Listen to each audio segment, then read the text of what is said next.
ఇంకా అవలేదా? పాపం చాలాసేపటి నుంచి ఊడుస్తున్నారు. మీరు వెళ్ళండి నరసం గారు, ఆ కాస్త నేనే ఊడ్చేసుకుంటాను. అబ్బే వద్దు బాబు, ప్లీజ్ ఆ చీప్లీట్ ఇవ్వండి. మీరు వెళ్ళండి. నమస్కారం. నా అతి మంచితనాన్ని అసమర్థతగా జమకట్టి ఓ రోజున తన తండ్రిని తీసుకుని మా ఇంటికి వచ్చింది మా పని పిల్ల. ఈడు మా అయ్య.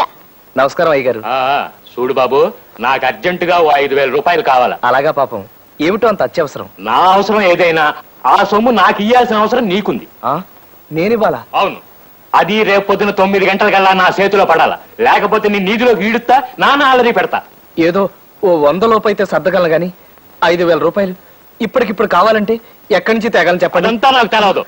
రేపు పొద్దుటికల్లా నువ్వు నాకు ఆ డబ్బు ఇవ్వకపోతే నిన్ను నలుగురిలో తలెత్తుకోకుండా చేస్తా, జాగ్రత్త. పదవే. అతను అలా బెదిరించడంతో నాకు ముచ్చెమటలు పోసాయి. ఆ రాత్రంతా నిద్రపోకుండా భయంగా గడిపాను. తెల్లవారగానే వాళ్ళ మీద పోలీస్ రిపోర్ట్ ఇవ్వడానికి బయలుదేరాను. పోలీస్ స్టేషన్ కి మీ మీద రిపోర్ట్ ఇవ్వడానికి. పోలీస్ స్టేషన్ కా? పద, మేము వస్తాం. పద, నీ గురించి మేము ఇస్తాం రిపోర్ట్. నా గురించా? ఏమనంటాయా? ఎంత అమాయకంగా అడుగుతున్నాడు. కట్టాలో పడి ఇల్లు గడవక తప్పనిసరి నా కూతురు ఇంటికి పనికి పంపిస్తే దాన్ని మాయమాటలతో లొంగ తీసుకుని దానికి నెల తప్పేటట్టు చేస్తావా? అయ్యో, నేను తప్పేటట్టుగా చేశానా? ఏమండి, నేను అలాంటి వాడిని కాదండి. సాధ్యమైనంత వరకు తోటి స్టూడెంట్స్ కి సహాయపడి వాళ్ళందరూ పాస్ అయ్యేటట్టు చేశారా కానీ ఎవరిని తప్పేటట్టు చేయలేదండి. నోరు మూయవయ్యా, నా కూతురు తల్లి కాబోతుంది. దానికి ఇప్పుడు 3వ నెల. అలాగా? ఈ విషయం నరసింహ నాతో చెప్పలేదే. ఏమండి, ఆ విషయం మాకు ఇప్పుడే తెలిసింది. నీకు ఆ కబురు శబ్దమనే వస్తున్నాం. ఎంతైనా ఆ బిడ్డకి తండ్రివి కదా. ఇదేమిటండి, నేను నరసింహ గారిని? చచ్చా, ఏమండి, ఇది అన్యాయం అండి. నేనే పాపం ఎరగను. చేసిందంతా చేసి ఇప్పుడు ఏం ఎరగనంటే నా గతి ఏంటి? చెప్పండి బాబు, మీరే న్యాయం చెప్పండి. నా బిడ్డ నేనింటికి పని మనిషిగా పంపిస్తే దాన్ని లోపరుచుకొని దానికి గర్భం చేశాడు. ఏటయ్యా ఇది అంటే నాకేం తెలియదు అంటున్నాడు. చెప్పండి బాబు, మీరే న్యాయం చెప్పండి. సార్, ఇది అబద్ధం, పచ్చబద్ధం. ఏమయ్యా, చదువుకునే కుర్రాళ్ళ ఉన్నావు? నువ్వు చేయాల్సిన పనేనా ఇది? ఎంత అమాయకంగా కనబడుతున్నాడు చూడండి. సార్, నాకేం తెలియదు సార్. ఒట్టు, సరస్వతి దేవి మీద ఒట్టు. ఇప్పుడు నా బిడ్డ మెళ్ళ తాళి కట్టినంటే అది ఊరేసుకుంటుంది. నా బిడ్డను నాకు దక్కించండి బాబు, మీ కాళ్ళు ఒట్టుకుంటాను. ఇట్లాంటి మాటలు మాట్లాడుకో. నేను ఎవరిని పెళ్లి చేసుకోను. ఓ పలుసు పిల్లలు చెడగొట్టి పెళ్లి చేసుకోవాలంటే ఊరుకుంటారంటే అతనితో మాట్లాడండి. 4 తగిలిస్తే తెక్క కుది దారిలోకి వస్తాడు. ఏమయ్యా? ఆగండి. ఎక్స్క్యూజ్ మీ, తప్పుకోండి. చూడండి, మీ చుట్టూ ఈ జనం ఏమిటి? నేను ఇప్పుడే ఊరి నుంచి వచ్చాను. ఇంటికి వెళ్ళి తాళం వేస్తుంటే మిమ్మల్ని వెతుక్కుంటూ ఇలా వచ్చాను. నువ్వెవరు తల్లి? నేను ఆయన భార్యని. ఏమయ్యా, ఇంత లక్షణమైన పెళ్ళాన్ని ఇంట్లో పెట్టుకుని నీకు ఇవేం కక్కుర్తి పనులయ్యా? ఏం చేశారైనా? అతని ఇంట్లో పనిచేసే ఈ అమ్మాయిని గర్భవతం చేశాడమ్మా. అది అసంభవం, నేను నమ్మను. అదేమిటమ్మా? మాకు చాలా చిన్న వయసులోనే పెళ్ళయింది. ఓ బాబు ఓ పాప పుట్టగానే ఆయన వ్యాసెక్టమీ ఆపరేషన్ చేయించుకున్నారు. ఏం బాబు, నీ కూతురు గర్భవతి అవడానికి మావారు కారకులా?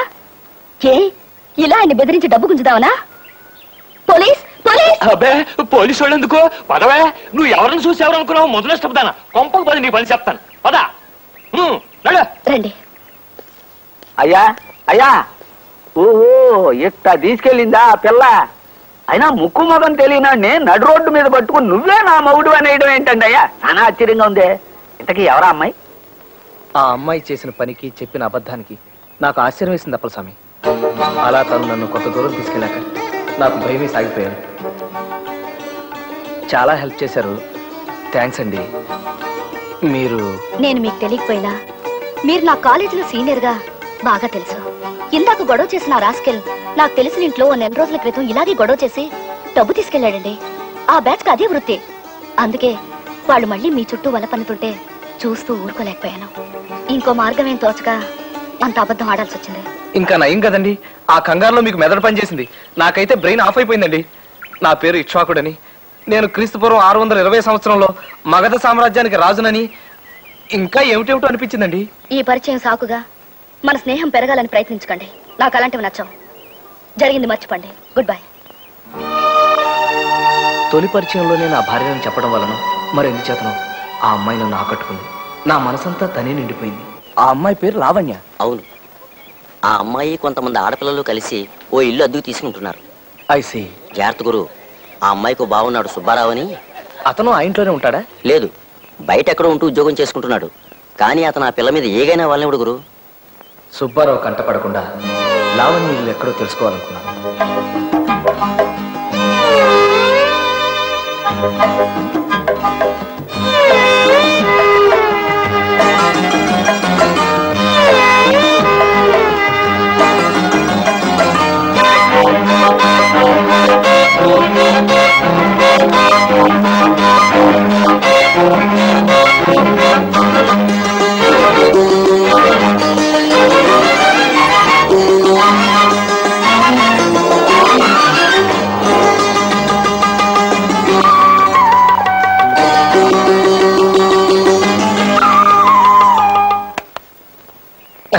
మిస్టర్ ఎవరు కావాలి?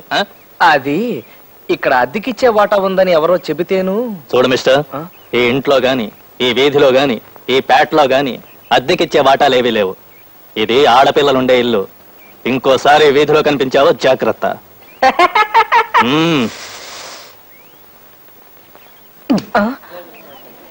లావణ్య కోసమా? రే ఊరుకోరా. రే నువ్వు అమ్మాయి వెంట పడుతున్నావని కాలేజీ మొత్తానికి తెలుసురా. రే పర్మిషన్ క్లాస్కి వెళ్ళే.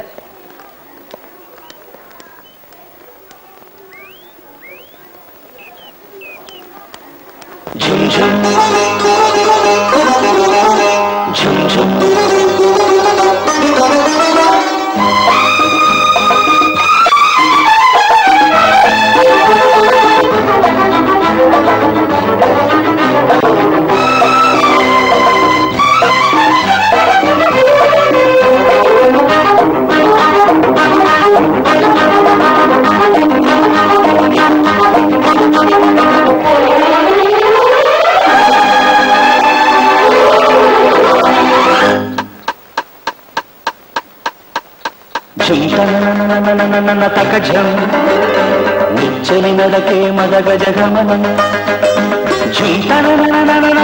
తకజం విచ్చిన నగదే మెరిసిన గగనం రెప్పల మాటున రెపరపలాడిన రేపటి ఆశలు ఒదిగి ఒదిగి గుసగుసమని తకజం నిచ్చని నడకే మదగ జగమనం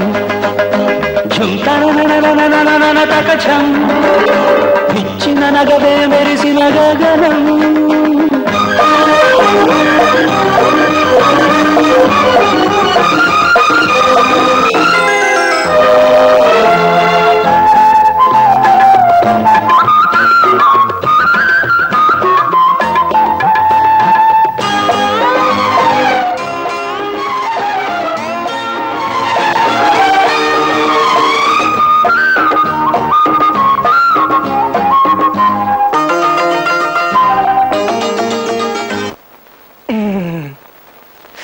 సారీ.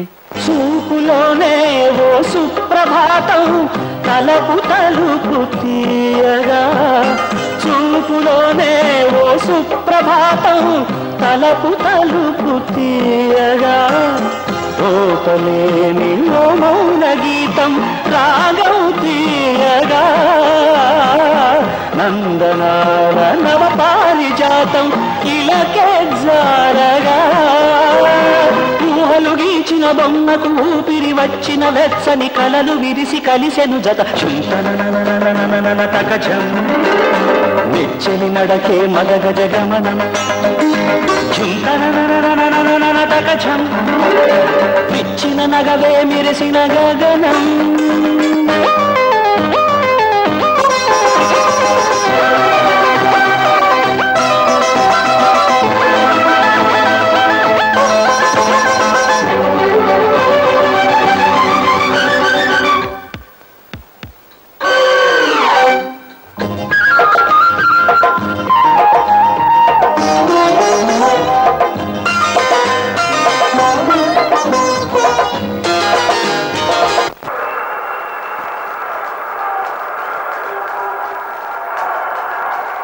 అంటే అది చాలా వైడ్ బాల్ అనమాట.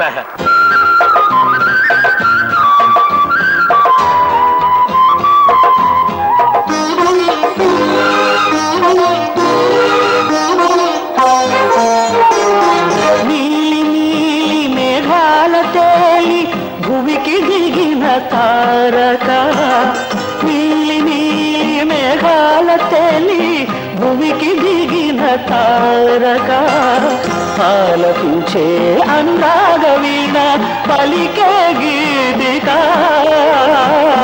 రేగిపోయే విరహాలలోన కొసరే కోరిక అంచులు కలిసిన సంజలు చిందిన కుంకుమ వన్నెలు పెదవి కొసల చిలికెను చెలి తకజం నెచ్చెలి నడకే మదగ జగమనం ఝుంతనననననననననతకఝం విచ్చిన నగలే మెరిసిన గగనం